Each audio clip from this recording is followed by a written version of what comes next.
Psicoanálisis y estética. Tensiones y convergencias entre el inconsciente estético y el inconsciente freudiano.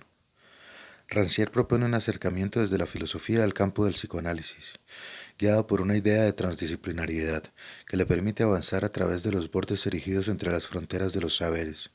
Define el filósofo francés la transdisciplinariedad como la actitud que se interroga acerca de eso propio en cuyo nombre se practican esos intercambios, en torno a objetos que denomina litigiosos, y se pregunta por el lugar del arte en la teorización freudiana.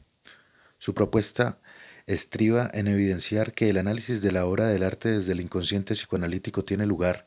emerge y es determinada por un contexto histórico-político particular, por cuenta de condiciones que van más allá de la circunscripción de un saber o una práctica específica, y que abarcan la filosofía, la estética, la ética, la política, en el marco de lo que el autor denomina régimen estético del arte. El inconsciente es un elemento fundante de la elaboración freudiana, a partir de la cual constituye todo el edificio de la práctica y la teoría psicoanalítica. Freud trató de desligar cualquier origen o influencia de la filosofía en los conceptos de la teoría analítica. Sin embargo, uno de los pocos apartados de su obra donde reconoce explícitamente este influjo es precisamente con referencia a lo inconsciente, relacionándolo con la herencia kantiana respecto de las características particulares y los espejismos del sujeto que percibe. Rancière retoma la propuesta de Nietzsche en el origen de la tragedia respecto de lo apolíneo y lo dionisiaco con el propósito de explicar de manera inicial el régimen estético del arte mediante la dualidad que se manifiesta, por un lado, al mantener la idea de lo apolíneo, de la preponderancia de la forma, la armonía y la belleza en la valoración de la obra artística, mientras que por otro, cediendo lugar y reconociendo como atributo constitutivo de lo artístico aquello ligado con lo dionisiaco. La crítica de Rancière sobre la resistencia freudiana a la influencia de la filosofía en el psicoanálisis, en su acercamiento a la obra de arte se dirige a una apuesta central en Freud de desligar al psicoanálisis de la filosofía que la lógica del inconsciente estético le presta espontáneamente, poniendo de manifiesto el acento que a juicio del autor francés Freud asigna a la sintomatología derivada de los efectos de los complejos psicoanalíticos en detrimento del reconocimiento de la influencia de un cierto contexto estético-político. Freud reprocha a la filosofía su falta de profundidad y claridad en cuanto a la naturaleza de lo bello, y denuncia el descuido de un ámbito particular asociado a la experiencia de lo terrorífico y el horror, de la cual solo se habría ocupado el psicoanálisis, esto es, lo unheimlich. Esta crítica devela, sino un desconocimiento, cuando menos un no reconocimiento al giro estético de la modernidad, pues Burke y Kant se ocuparon de una materia distinta en cuanto a los atributos de la experiencia estética que se relaciona con lo que Freud denuncia como descuido en este campo, lo sublime. Antes de la modernidad, la tradición estética se ceñía a las consideraciones de lo bello, enmarcado en las coordenadas de la armonía, la justa proporción y la finitud. Lo infinito, dice Trías, era considerado en la antigua Grecia como imperfecto y caótico, más cercano a la fealdad que a la belleza. Fue a partir del siglo XVIII que la estética finalmente subvierte los fundamentos de sensibilidad artística y gusto establecidos desde la época griega al plantear la idea de equivalencia entre infinito y perfección por influjo de la tradición judeocristiana, dando tránsito hacia la posibilidad ontológica y epistemológica de una estética diferente, introduciendo el concepto de lo sublime. Burke propone una definición de lo sublime enfatizando en los efectos que a nivel fisiológico experimenta el ser humano al enfrentar experiencias de peligro,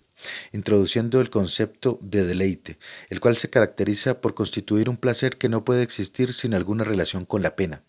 Condiciona la emergencia del sentimiento del deleite a la mediación de una distancia entre el sujeto y la experiencia directa de la pena, ligando lo sublime a una experiencia asociada a la idea de la muerte. Para Kant, lo bello y lo sublime son atributos que el ser humano posee en su propia naturaleza, inseparables de la moral y de la vida social humana. Lo sublime está ligado al imperativo de la ley moral, al sentimiento que se experimenta bajo el influjo de lo sagrado y es representado por una cualidad de desmesura, una fuerza que desborda al sujeto, pero que a la vez lo eleva a la máxima expresión de su ser, en tanto es un atributo de sí mismo. Este brevísimo rodeo respecto de la estética moderna permite relacionar la Unheimlich con lo sublime, principalmente desde el efecto de horror y lo terrorífico sobre el sujeto, a la vez que se entrelaza con la concepción kantiana de lo íntimo de la sublimidad, aquello que Freud refería respecto del Unheimlich como lo familiar que se hace terrorífico, esto es, lo propio íntimo que se hace amenazante.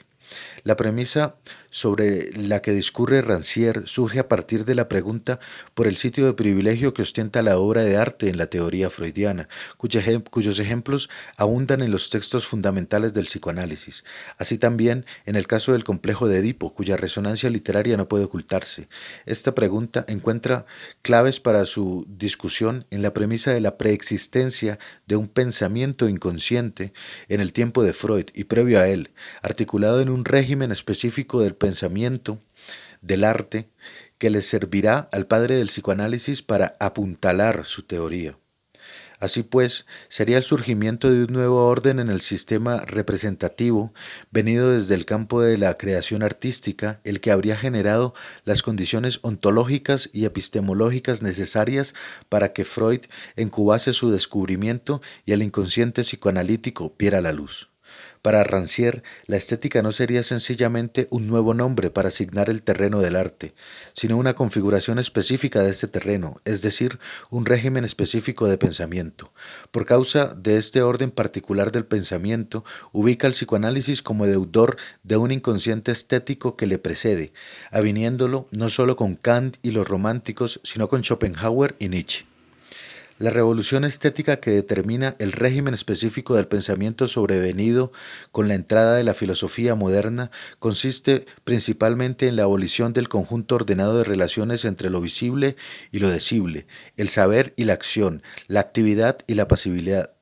lo manifiesto y lo secreto, lo luminoso y lo oscuro, lo expuesto y lo velado, lo familiar que deviene extraño y terrorífico, y es mediante esa identidad de los contrarios que la revolución estética define lo propio del arte. Un punto de convergencia entre el régimen estético del arte y el psicoanálisis se plantea a través de una de las características distintivas del inconsciente, la inversión del valor respecto de lo determinante e importante de cualquier contenido.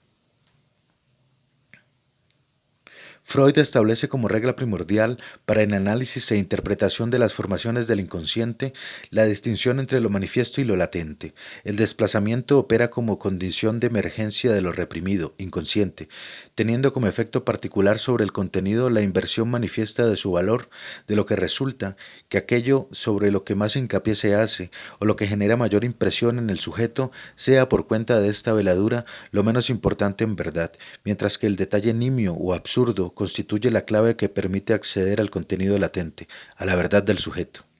En la obra de arte conviven un saber con un no saber, un patos que opera por debajo del sustrato de la consciencia, constituyendo el verdadero sentido de la misma, escondiendo tras el velo de una belleza que le da su consistencia formal. En el caso del psicoanálisis y el arte, nos encontramos ante la identificación de los mecanismos que permiten atravesar la bella apariencia estética y racional hacia el fondo oscuro, dionisiaco, sublime, unheimlich de su entraña. Un punto de divergencia fundamental entre el inconsciente estético y el psicoanalítico estriba precisamente en que el inconsciente, del lado del psicoanálisis, abarca un campo mucho más amplio, pero a la vez singular en relación con el sujeto. Es la singularidad de lo inconsciente freudiano lo que diferencia de manera categórica respecto del inconsciente estético. La singularidad del sujeto del inconsciente.